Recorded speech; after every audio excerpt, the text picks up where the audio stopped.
નમસ્કાર ગુજરાતી મિત્રો, મારી ચેનલ ગુજરાતી જ્ઞાનમાં ફરી એક વખત તમારું સ્વાગત છે। મિત્રો, હું તમને આજે જણાવીશ કે જીન હોય છે કે નહીં। ચોપડામાં, ટીવીમાં અને મોબાઈલ તાકતવર કિરદારો વિશે જોયું હશે। આજે હું જે કિરદાર વિશે જણાવીશ તે કોઈ ટીવી, મોબાઈલ કે કાલ્પનિક વાર્તાઓનો ભાગ નથી। હું વાત કરી રહ્યો છું જીનોનું।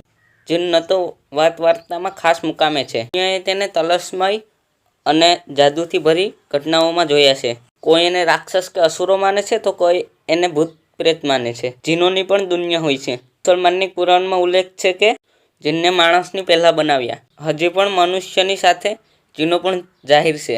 આ જીનો પાસે મનુષ્યથી વધારે શક્તિ હોય છે, પરંતુ મનુષ્યના અકલને કારણે તે ગુલામ બની જાય છે। બગદાદના લોકો કથાઓમાં જીનોને રાક્ષસી કે જાદુઈ પ્રાણીના રૂપમાં દેખાડે છે। દુનિયાને જીનોથી પરિચય ત્યારે થયો જ્યારે અલીફ લૈલા અને અલાદીન જેવી પૌરાણિક કથા દુનિયાભરમાં ચર્ચિત થવા લાગી।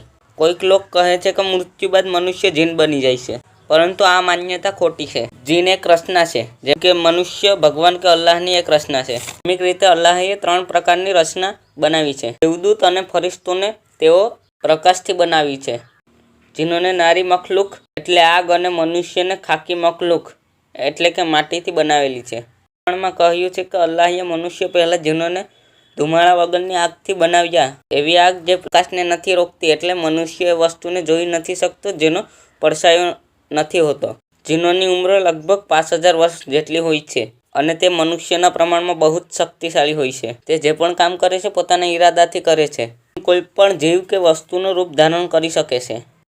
કોઈ મનુષ્યમાં આદમી કે औरत પસંદ આવી જાય તો તે તેનો આશિક બની જાય છે।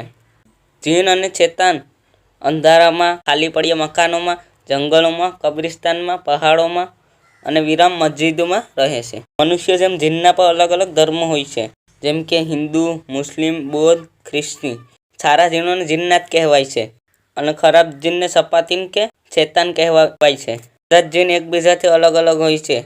કહેવાય છે કે પૃથ્વી ઉપર મનુષ્ય કરતાં પણ જીન વધારે છે। બસ મિત્રો, તો આજના વિડીયોમાં એટલું। તો મિત્રો, કેવો લાગ્યો વિડીયો? જો તમને પસંદ આવ્યો હોય તો તમારા મિત્રો સાથે જરૂર શેર કરો અને હા, સાથે સાથે ચેનલ સબસ્ક્રાઈબ કરી લો, કારણ કે હું આ રહસ્યમય વિડીયો આપણી સરળ ગુજરાતી ભાષામાં બનાવતો જ રહું છું। તમારો બહુમૂલ્ય સમય આપવા બદલ ખૂબ ખૂબ આભાર।